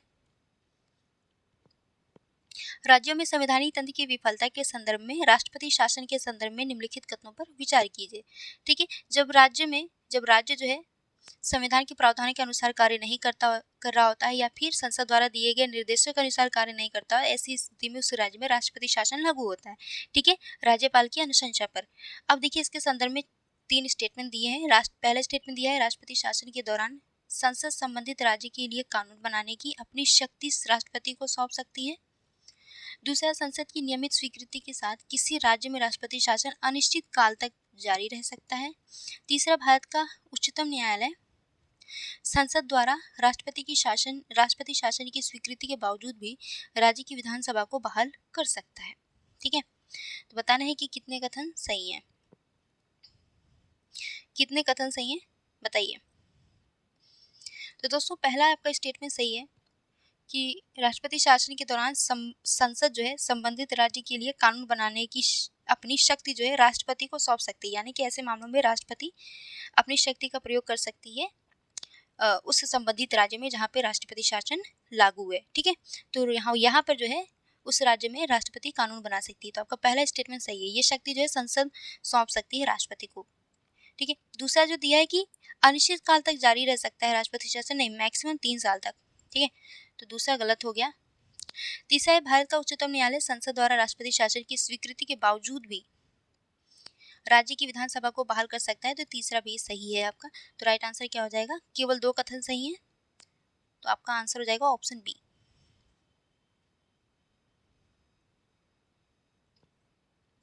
अगला देखिए, भारतीय संसद में शून्यकाल के संदर्भ में निम्नलिखित कथनों पर विचार कीजिए। पहला कथन है, यह संसद के सदस्यों के लिए बिना किसी पूर्व सूचना के किसी मामले को उठाने हेतु उपलब्ध एक अनौपचारिक साधन है। ठीक है, दूसरा दिया है, यह प्रत्येक संसदीय बैठक का पहला घंटा होता है। तो बताएं कौन सा कथन सही है। ठीक है, शून्यकाल के संदर्भ में। तो दोस्तों शून्यकाल जो है ये संसद सदस्यों के लिए बिना किसी पूर्व, शून्यकाल में जब प्रश्न पूछा जाता है तो इसमें संसद सदस्यों को पूर्व सूचना देने की जरूरत नहीं होती कि पहले संसद को इसकी सूचना दी जाए कि आपसे इस मामले से संबंधित प्रश्न पूछा जाएगा। तो इसमें पूर्व सूचना की जरूरत नहीं होती। ठीक है, तो आपका पहला स्टेटमेंट सही है और इसके साथ ही यह एक अनौपचारिक साधन है। ठीक है, संविधान में इस तरह का कोई प्रावधान नहीं है शून्यकाल का और ना ही कोई मान्यता दी गई है संसदीय नियमों में। ये एक तरह से पारंपरिक तौर पे इसका प्रयोग किया जाता रहा है, तो इसको ध्यान रखिएगा। ठीक है, तो पहला स्टेटमेंट सही है। दूसरा दिया है कि प्रत्येक संसदीय बैठक का पहला घंटा होता है, नहीं, प्रश्नकाल जो है आपका, प्रश्नकाल जो है प्रत्येक संसदीय बैठक का पहला घंटा होता है। प्रश्नकाल के बाद जो है आपका शून्यकाल शुरू होता है। ठीक है, प्रश्नकाल के बाद आपका शून्यकाल शुरू होता है। प्रश्नकाल का टाइम 11 बजे से 12 बजे का होता है। 11 से 12 बजे तक का आपका प्रश्नकाल का टाइम शुरू होता है पीरियड, और फिर शून्यकाल जो है 12 बजे से 1 बजे तक का 1 घंटे का समय जो रहता है 12 से 1 का, वो शून्यकाल का समय रहता है। ठीक है, प्रश्नकाल की बात करें तो प्रश्नकाल को इसको संसदीय नियमों में मान्यता दी गई है। ठीक है, और इसके साथ ही इसमें जब प्रश्नकाल में प्रश्न पूछा जाता है तो इसमें पूर्व सूचना दी जाती है सांसदों को, तब प्रश्न पूछा जाता है उस मुद्दे से संबंधित। तो हाँ, दूसरा गलत हो गया क्योंकि ये प्रावधान जो है प्रश्नकाल के संदर्भ में है, न कि शून्यकाल के संदर्भ में। शून्यकाल प्रश्नकाल के बाद आता है, तो आपका राइट आंसर केवल 1 होगा। अगला देखिए, निम्नलिखित कथनों पर विचार कीजिए। पहला कथन है, किसी राज्य का मुख्यमंत्री उस राज्य के राज्यपाल के प्रसाद पर्यंत पद धारण करता है। दूसरा, किसी राज्य का राज्यपाल भारत के राष्ट्रपति के प्रसाद पर्यंत पद धारण करता है। तीसरा है, राज्यपाल को 5 वर्ष की अवधि समाप्त होने पर अपना पद त्याग करना पड़ता है, भले ही अभी तक उसका उत्तराधिकारी न चुना गया हो। ठीक है, बहुत ही बेसिक सा क्वेश्चन है। तो दोस्तों पहला स्टेटमेंट सही है कि मुख्यमंत्री जो है राज्यपाल के प्रसाद पर्यंत पद धारण करता है, इसी तरीके से राज्यपाल जो है भारत के राष्ट्रपति के प्रसाद पर्यंत पद धारण करता है। तो दोनों स्टेटमेंट सही है, लेकिन तीसरा जो है दिया है कि जब तक मतलब राज्यपाल अपनी अगर 5 वर्ष की अवधि समाप्त हो जाती है तो अपना पद त्याग देता है। ठीक है, और भले ही अभी तक कोई उत्तराधिकारी न चुना गया हो। देखिए, राज्यपाल अपने कार्यों का निर्वहन तब तक करेगा जब तक नया उत्तराधिकारी नहीं चुन लिया जाता है। ऐसा नहीं कि अभी कोई नया राज्यपाल चुना ही नहीं गया है और वो अपना कार्य समाप्त, वो अपना पद त्याग करके चला गया कि भाई मेरा तो 5 साल खत्म हो गया, मैं जा रहा हूँ, मुझे कोई मतलब नहीं है, चाहे कार्य हो विधानसभा में या ना हो, ठीक है, जितने भी कार्यकारी कार्य हैं वो हो या ना हो, मेरे से कोई मतलब, ऐसा नहीं है, ठीक है। जब तक नया उत्तराधिकारी नहीं चुन लिया जाता है तब तक राज्यपाल अपने कार्यों का निर्वहन करेगा, जिससे कि जो सदन जो भी विधानसभा के कार्य काम काज हैं वो रुके ना, ठीक है। तो आपका तीसरा गलत है, पहला और दूसरा सही है, आंसर हो जाएगा ऑप्शन ए। प्राय सुर्खियों में रहने वाले पद बिटकॉइन हॉपिंग को निम्नलिखित कथनों में से कौन सा सर्वोत्तम वर्णन करता है? तो दोस्तों बिटकॉइन जो है माइनस को दिए जाने वाले पारितोषिक यानी जो रिवार्ड्स होते हैं उसका 75% कम, यही आपका बिटकॉइन हॉपिंग कहलाता है, यानी कि पारितोषिक को 50% तक कम करना आपका बिटकॉइन हॉपिंग्स कहलाएगा। चलिए अगला देखिए, इलेक्ट्रिक मोबिलिटी प्रमोशन स्कीम 2024 के संदर्भ में निम्नलिखित कथनों पर विचार कीजिए। पहला कथन, यह योजना भारी उद्योग मंत्रालय द्वारा कार्यान्वित की जा रही है। दूसरा, इस योजना में 2 पहिया और 4 पहिया दोनों इलेक्ट्रिक वाहनों के लिए सब्सिडी शामिल है। तो दोस्तों हाल ही में इलेक्ट्रिक मोबिलिटी प्रमोशन स्कीम लाई गई है भारी उद्योग मंत्रालय द्वारा, ठीक है, उद्योग मंत्रालय द्वारा। तो आपका पहला स्टेटमेंट सही है। इसका उद्देश्य इलेक्ट्रिक वाहनों को अपनाने में, ज़्यादा से ज़्यादा लोग इलेक्ट्रिक वाहनों को अपनाएं और इलेक्ट्रिक वाहनों की खरीद में ज़्यादा बढ़ोतरी करना, ठीक है। तो आपका पहला स्टेटमेंट सही है। दूसरा जो दिया कि 2 पहिया और 3 पहिया, 2 पहिया और 4 पहिया दोनों इलेक्ट्रिक वाहनों के लिए सब्सिडी मामले शामिल है, तो नहीं, 2 पहिया और 3 पहिया, ठीक है, 2 पहिया और 3 पहिया में, 4 पहिए के लिए सब्सिडी शामिल नहीं है, ठीक है। तो आपका पहला सही है, दूसरा गलत हो जाएगा। राइट आंसर ऑप्शन ए, ठीक है। अगला देखिए, भारतीय संविधान के अनुच्छेद 352 के तहत घोषित राष्ट्रीय आपातकाल के दौरान मूल अधिकारों के निलंबन के संदर्भ में निम्नलिखित कथनों पर विचार कीजिए। पहला कथन है राष्ट्रीय आपातकाल संदर्भ में मूल अधिकारों के संदर्भ में, ठीक है। पहला स्टेटमेंट देखिए, तो भारतीय संविधान के अनुच्छेद 359 के तहत राज्य अनुच्छेद 20 और 21 के अतिरिक्त अन्य सभी मूल अधिकारों पर लगी समस्त सीमाओं से मुक्त होगा, ठीक है। तो आपका ये, और अगला देखिए, अनुच्छेद 19 के तहत गारंटीकृत मूल अधिकार आपातकाल की पूरी अवधि के लिए पूरे देश में स्वतः ही निलंबित हो जाते हैं। तीसरा देखिए, राष्ट्रीय आपातकाल के दौरान न केवल विधायिका बल्कि कार्यपालिका भी अनुच्छेद 20 और 21 के तहत प्रदत्त मूल अधिकारों के अतिरिक्त अन्य सभी मूल अधिकारों में हस्तक्षेप कर सकती है। यानी कि यहाँ पे जो कार्यपालिका होगी,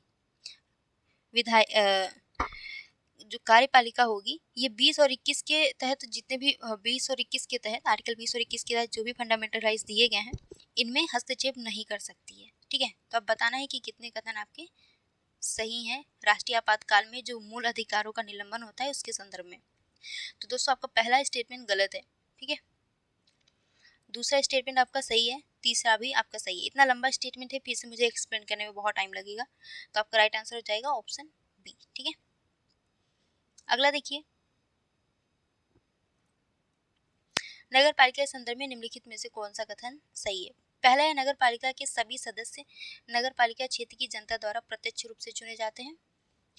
दूसरा है, प्रत्येक नगर पालिका में अनुसूचित जातियों और अनुसूचित जनजातियों के लिए नगर पालिका क्षेत्र, यहाँ पे ये इसको ध्यान मत दीजिएगा, ये गलती से मिसप्रिंट हो गया है, ठीक है। ये तीसरा स्टेटमेंट है, प्रत्येक नगर पालिका में अनुसूचित जातियों और अनुसूचित जनजातियों के लिए नगर पालिका क्षेत्र में उनकी जनसंख्या के अनुपात में सीटें आरक्षित होती हैं।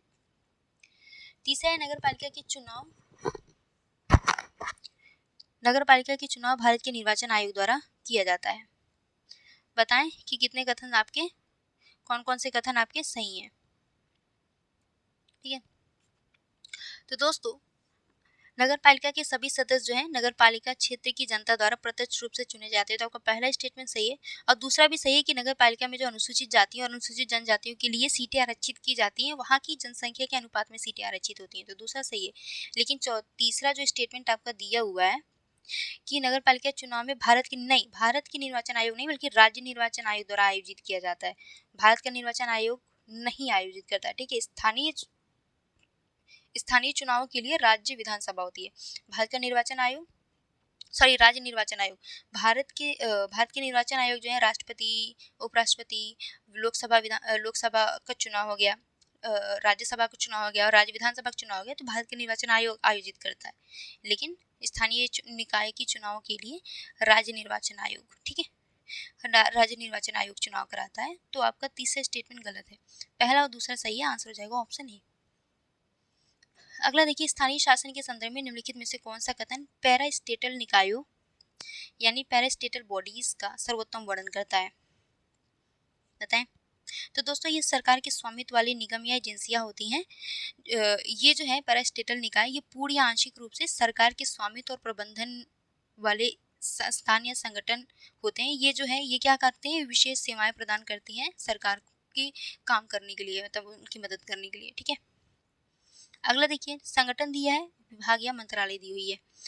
पहले दिया भारतीय अंतरिक्ष अनुसंधान संगठन, दूसरा है भारतीय पुरातत्व सर्वेक्षण, तीसरा है भारत मौसम विज्ञान। तो बताना है कि ये तीनों क्या सही सुमेलित हैं। तो दोस्तों, बताना है कि कितने सही सुमेलित है। तो जो आपका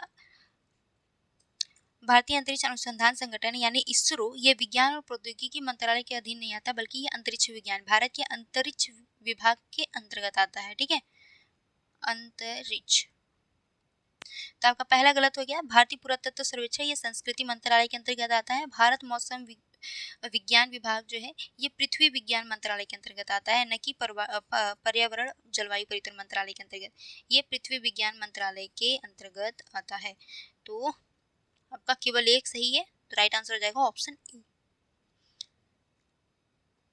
अगला देखिए, भारतीय संविधान में राष्ट्रीय आपातकाल के प्रावधानों के संदर्भ में 44वें संविधान संशोधन अधिनियम द्वारा किए गए परिवर्तनों के बारे में निम्नलिखित कथनों पर विचार कीजिए, ठीक है।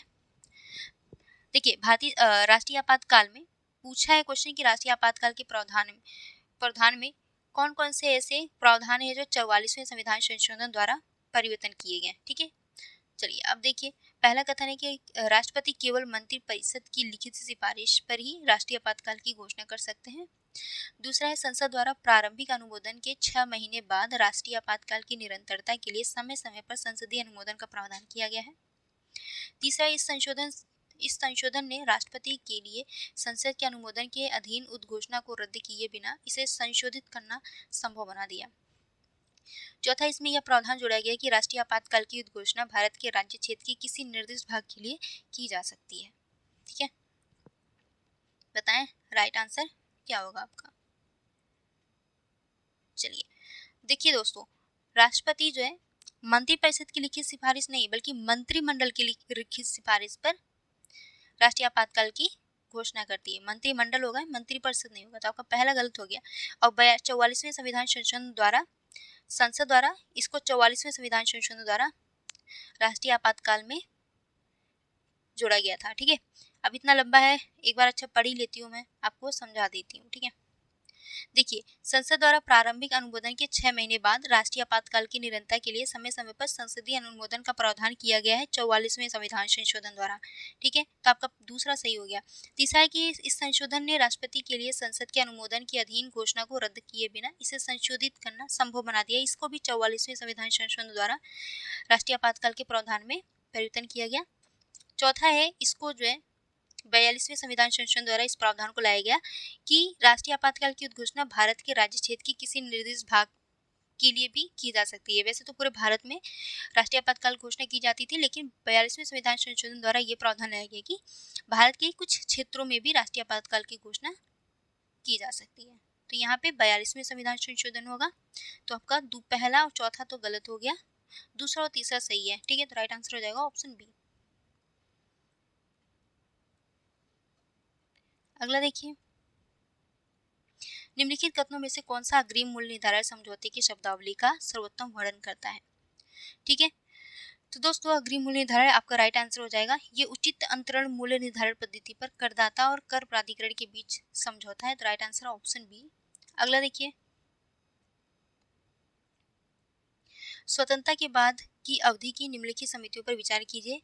उपरोक्त समितियों में से भारत की पंचायती राज संस्थाओं के विकास से संबंधित है। क्वेश्चन ये पूछा है कि भारत की पंचायती राज संस्थाओं के विकास से कौन कौन सी समिति संबंधित है इन चारों में से। तो दोस्तों, के पद्मनाभ भैया समिति को छोड़ करके पी के तुंगा समिति, गौडगिल समिति और मणिशंकर अय्यर समिति, ये तीनों जो है पंचायती राज संस्था के विकास से संबंधित है, तो आपका राइट आंसर हो जाएगा ऑप्शन सी 1, 2, 3। ठीक है, ये जो आपका मणिशंकर अय्यर समिति है, इनका ये सुझाव था कि सार्वजनिक वस्तुओं और सेवाओं के प्रभावी वितरण के लिए पंचायती राज संस्थाओं का लाभ उठाना। इन्होंने ये सुझाव दिया था कि अगर आपको सार्वजनिक वस्तुओं और सेवाओं का वितरण करना है, प्रभावी रूप से वितरण करना है, तो आपको पंचायती राज संस्थाओं का लाभ उठाना होगा। ठीक है, तो आपका राइट आंसर हो जाएगा ऑप्शन सी। अगला देखिए, राष्ट्रपति की शक्तियों के संदर्भ में निम्नलिखित कथनों पर विचार कीजिए। पहला कथन है, लोकसभा के अध्यक्ष और उपाध्यक्ष दोनों की अनुपस्थिति होने की स्थिति में वह किसी भी सदस्य को इसकी कार्यवाही की अध्यक्षता करने के लिए नियुक्त कर सकता है। ठीक है, किसी भी सदस्य को, ध्यान से पढ़िए स्टेटमेंट। दूसरा है, वह एंग्लो इंडियन समुदाय के 2 सदस्यों को लोकसभा में नाम निर्देशित कर सकता है। बताएं कौन सा कथन सही होगा। तो दोस्तों, पहला जो आपका कथन है कि वह किसी भी सदस्य को लोकसभा के अध्यक्ष या उपाध्यक्ष के रूप में नियुक्त कर सकता है या लोकसभा की अध्यक्षता की कार्यवाही के लिए नियुक्त कर सकता है, तो नहीं, किसी भी सदस्य को नहीं, केवल लोकसभा में जो सदस्य होंगे उनमें से ही किसी एक सदस्य को अध्यक्षता की एक मिनट, मैं थोड़ा ब्रेक लेती हूँ, कंटिन्यू बोलते बोलते। ठीक है, देखिए, राष्ट्रपति जो है किसी भी मेंबर को, ऐसा नहीं है कि वो किसी भी मेंबर को लोकसभा के अध्यक्ष या उपाध्यक्ष बना लेगा। ठीक है, अगर लोकसभा का अध्यक्ष या उपाध्यक्ष दोनों अनुपस्थित हैं और लोकसभा की कार्यवाही के लिए, लोकसभा की अध्यक्षता करने के लिए किसी मेंबर को नियुक्त करना है, तो वो सिर्फ लोकसभा के मेंबर को ही या उसके उसके पैनल में से ही किसी एक सदस्य को चुन सकता है, किसी भी सदस्य को नहीं कि कोई बाहरी सदस्य को भी चुन लिया। ठीक है, नहीं, तो आपका पहला स्टेटमेंट गलत हो गया। दूसरा है कि वह एंग्लो इंडियन समुदाय, नहीं, इस कॉन्सेप्ट को खत्म कर दिया गया 104वें संविधान संशोधन द्वारा। ठीक है, पहले ऐसा होता था कि राष्ट्रपति जो है लोकसभा में 2 एंग्लो इंडियन समुदाय के सदस्यों को नामांकित करता था। ठीक है, लेकिन 104वें संविधान संशोधन द्वारा इस प्रावधान को समाप्त कर दिया। अब ऐसा प्रावधान नहीं है, तो आपका दूसरा गलत हो गया। तो राइट आंसर होगा ऑप्शन डी, ना तो 1 ना तो 2। अगला देखिए, केंद्र और राज्यों के बीच कार्यों के पारस्परिक प्रतिनिधित्व के संदर्भ में निम्नलिखित कथनों पर विचार कीजिए। पहला कथन है, कोई एक राज्य संसद से राज्य के विषय पर कानून बनाने का अनुरोध नहीं कर सकता। दूसरा, केंद्र के कार्यकारी राज्यों को राज्य की सहमति के बिना उस राज्य को नहीं सौंपा जा सकता। तीसरा, राज्य किसी समझौते के तहत या कानून के माध्यम से कार्यकारी कार्यों को केंद्र को सौंप सकता है। ठीक है, तो बता रहे हैं कि कितने कथन सही हैं। तो दोस्तों, केंद्र और राज्यों के बीच कार्यों के पारस्परिक प्रतिनिधित्व के संदर्भ में आपको पहला स्टेटमेंट तो सही है कि अगर मान लो किसी राज्य को, मान लो राज्य के विषय पर कानून बनाना है, तो ऐसी स्थिति में केवल एक राज्य, ऐसा नहीं कि कोई एक राज्य कह दे कि भाई संसद तुम हमारे राज्य विषय पर, राज्य सूची पे कानून, नहीं, जब 2 या 2 से अधिक राज्य जो है मिल करके केंद्र से अनुरोध करते हैं कि राज्य सूची पर विषय कानून बनाए, तभी संसद जो है कानून बना सकता है, केवल एक राज्य के अनुरोध पर नहीं। था आपका पहला स्टेटमेंट सही है। दूसरा है कि केंद्र के कार्यकारी कार्यों को राज्य की सहमति के बिना उस राज्य को नहीं, राज्य की सहमति के बिना उस राज्य को नहीं सौंपा जा सकता, तो ये गलत है। राज्य की सहमति के बिना केंद्र जो है किसी कार्यकारी कार्य को राज्य को सौंप सकता है, जरूरी नहीं कि उससे सहमति ले ही। ठीक है, उसकी सहमति के बिना उसे सौंप सकता है, इतने नहीं सौंप सकता, तो आपका गलत हो गया। तीसरा दिया कि राज्य किसी समझौते के तहत या कानून के माध्यम से कार्यकारी कार्यों को केंद्र को सौंप सकता है, तो नहीं, केंद्र को नहीं सौंप सकता किसी भी कार्यकारी कार्य को। ठीक है, राज्य ऐसा नहीं कर सकता, तो आपका तीसरा गलत हो गया। तो राइट आंसर क्या हो जाएगा, केवल 1 हो जाएगा। पंचायत उपबंध अनुसूचित क्षेत्रों पर विस्तार अधिनियम 1996 यानी पेशा अधिनियम के तहत ग्राम सभा की शक्तियों और कार्यों के संदर्भ में निम्नलिखित कथनों पर विचार कीजिए। पहला कथन है, यह अधिनियम अनुसूचित क्षेत्रों में विकास परियोजनाओं के लिए भूमि अधिग्रहण से पहले ग्राम सभा से परामर्श करना अनिवार्य है। दूसरा, यह अधिनियम ग्राम सभा को लघु वनोपज का स्वामित्व प्रदान करता है। तीसरा, यह अधिनियम अनुसूचित क्षेत्रों में हथियारों और गोला बारूद की बिक्री को नियंत्रित करने का अधिकार देता है। बताएं कितने कथन सही है पेशा एक्ट के संदर्भ में। तो दोस्तों, पहला स्टेटमेंट तो आपका सही है पेशा एक्ट के संदर्भ में कि इस अधिनियम के तहत अनुसूचित क्षेत्रों में विकास परियोजनाओं के लिए भूमि अधिग्रहण से पहले ग्राम सभा से परामर्श लेना अनिवार्य होता है।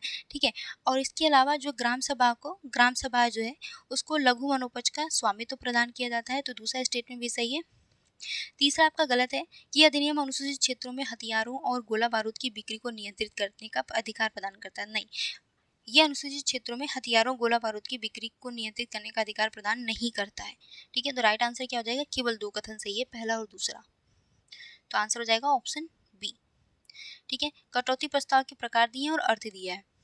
ठीक है, नीति निरनुमोदन कटौती, इसमें ये सरकार की किसी विशेष नीति के प्रति असहमति व्यक्त करना, इसका अर्थ होता है। मितव्ययिता कटौती का अर्थ होता है मांग की राशि को एक विशिष्ट मात्रा तक कम करना।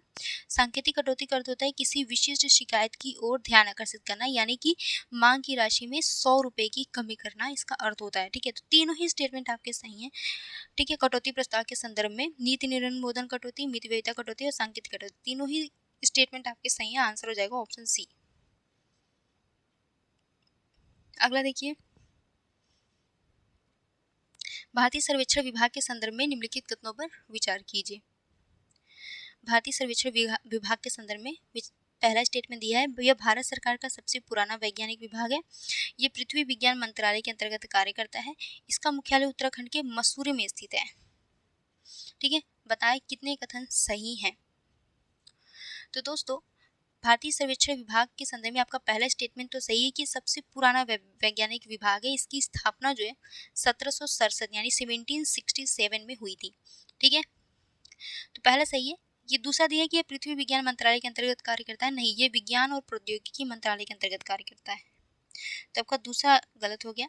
और इसका मुख्यालय कहाँ है? इसका मुख्यालय जो है दोस्तों उत्तराखंड के मसूरी में नहीं बल्कि उत्तराखंड के देहरादून में है। ठीक है, तो दूसरा भी गलत हो गया, केवल एक कथन सही है। तो आपका आंसर हो जाएगा ऑप्शन ए। अगला देखिए, हाल ही में क्लाइमेट प्रॉमिस इनिशिएटिव सुर्खियों में रहा है। निम्नलिखित कथनों में से कौन सा इसके उद्देश्य का सर्वोत्तम वर्णन करता है?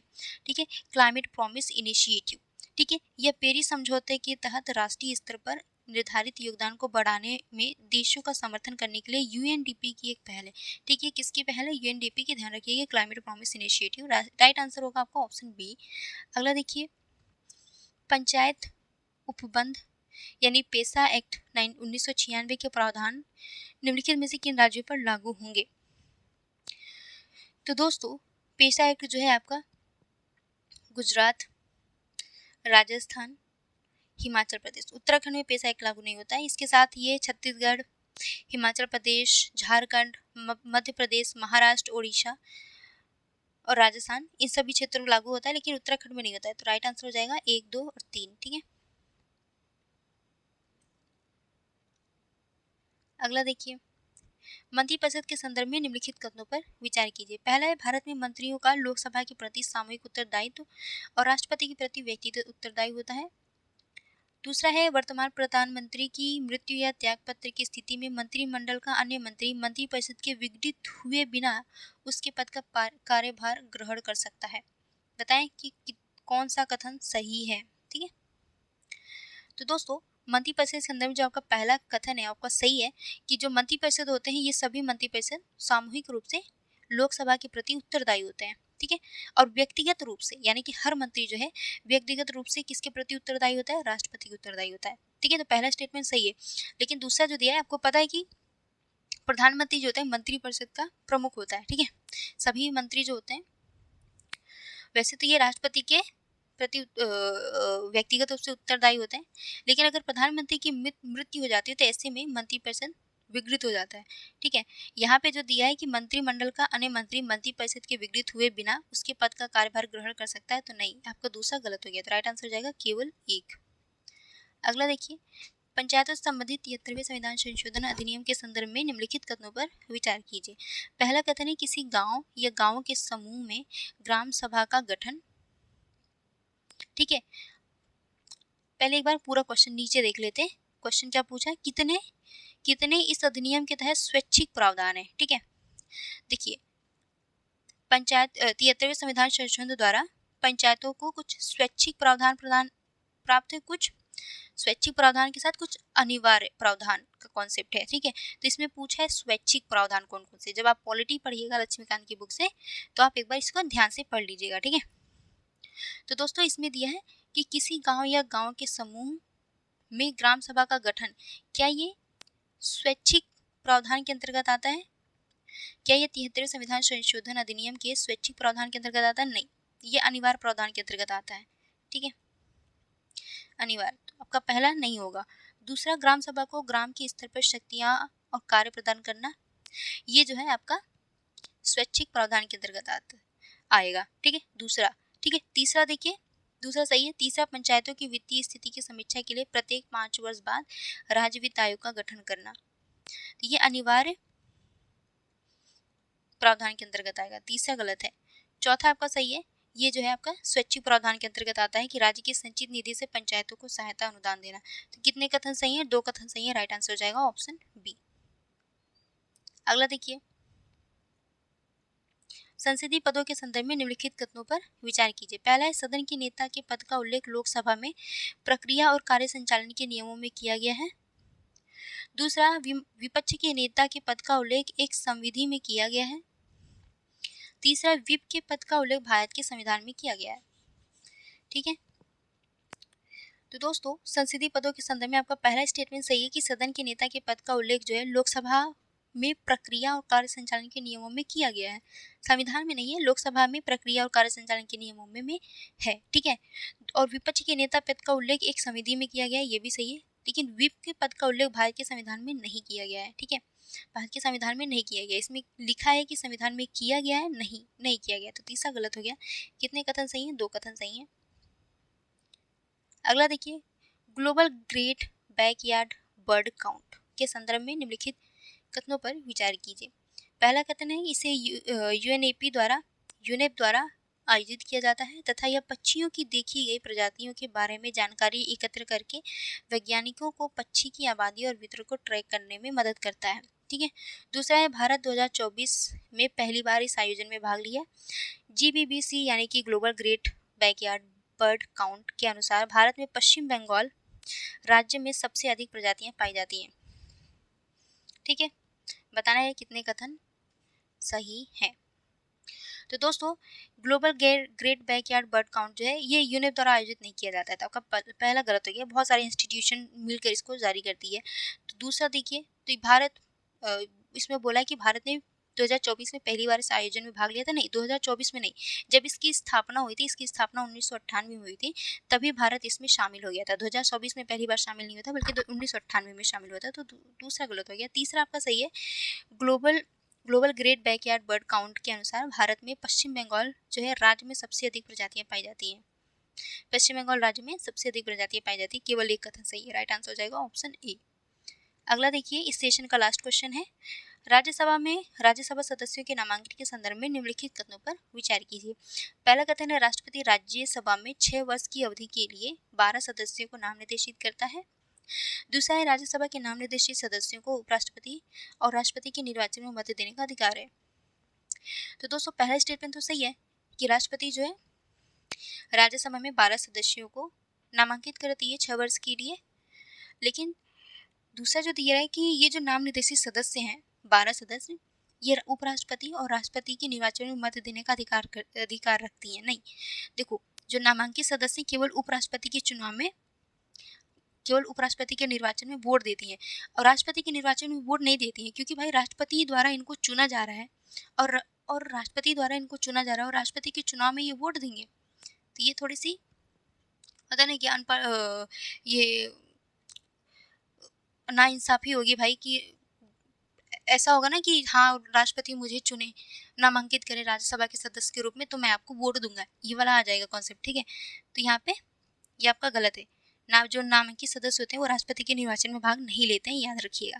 तो केवल एक कथन सही है आपका, ऑप्शन ए। ठीक है, तो दोस्तों वीडियो अच्छी लगी तो लाइक शेयर एंड सब्सक्राइब जरूर करिएगा, और कल फिर आपकी बाकी बचे हुए क्वेश्चन यानी कि 51 से लेकर के 100 तक के क्वेश्चंस को कवर करेंगे, हम लोग कंप्लीट करेंगे। और हम लोग पूरी कोशिश करते हैं कि कम से कम समय में, यानी कि आज की सेशन जो है 1 घंटे 14 मिनट की है, हम पूरी कोशिश करते हैं कि कम से कम टाइम में आपका टेस्ट पेपर सॉल्व करा दें, जिससे कि आपका प्रैक्टिस हो जाए। ठीक है, बाकी बचे हुए टाइम में आप अपना रिविज़न करिए। मैं चाहूँ तो इसी टेस्ट पेपर को 2 घंटे या 3 घंटे में कंप्लीट कराऊँ, आराम से धीरे धीरे हर एक क्वेश्चन को, हर एक स्टेटमेंट को बहुत डिटेल में ले जाऊँ। लेकिन इससे आपको कोई फ़ायदा नहीं होगा। जब तक आप बुक रिवाइज नहीं करेंगे कि तो कितना भी आप बिना बुक रिवीजन के कितना भी आप टेस्ट पेपर लगा लें, सिलेक्शन नहीं होना है। ठीक है, बुक आधार है। ठीक है, और ज़्यादा से ज़्यादा बुक रिवाइज करिए, ज़्यादा से ज़्यादा अपने सिलेबस को रिवाइज करिए, फिर मॉक टेस्ट दीजिए। तब आप क्वेश्चन, किसी भी तरह का एग्जाम में क्वेश्चन आएगा आप सॉल्व कर लेंगे। लेकिन आप ये सोचो कि सिर्फ टेस्ट पेपर के माध्यम से आप एग्जाम क्वालिफाई कर लेंगे, तो नहीं। बेस अपना स्ट्रॉन्ग करिए, क्वेश्चन कैसा भी आएगा आप सॉल्व कर लेंगे, क्वेश्चन आप कैसा भी आएगा समझ लेंगे। ठीक है, तो हम इसलिए एक एक घंटे 1 घंटे 10 मिनट पूरी कोशिश करते हैं कि 1 घंटे में आपका 50 क्वेश्चन कवर हो जाए। अब देखो 1 घंटे से कम में नहीं हो पाएगा, क्योंकि आप लोग देखिए इतने बड़े बड़े क्वेश्चन है, इतने बड़े क्वेश्चन को पढ़ने में, क्योंकि 50 इतने बड़े क्वेश्चन है, एक क्वेश्चन इतना लंबा लंबा होता है, इसको पढ़ने में 20 से 30 या 30 से 35 मिनट का 30 से 35 सेकंड का समय लगता है, लगभग 35 सेकंड का समय लगता है। ठीक है, फिर इसको एक्सप्लेन करके आंसर बताना तो 1 मिनट का समय चला जाता है। और 50 क्वेश्चन है तो 50 मिनट तो नॉर्मली आपका 50 मिनट, हर क्वेश्चन पे अगर 1 मिनट भी हम दे रहे हैं समय, तो 50 मिनट तो ऐसे ही जाएगा। थोड़ा बहुत जो एक्सप्लेन करते हैं तो उसमें टोटल 60 मिनट या 60 मिनट से ज़्यादा समय हो सकता है। ठीक है, तो कम से कम समय में हम कोशिश करते हैं आपको 50 क्वेश्चन सॉल्व कराने की। ठीक है, तो दोस्तों हम बहुत एफर्ट्स लगाते हैं कम समय में, क्योंकि आपको अच्छा कंटेंट देने की कोशिश करते हैं हम।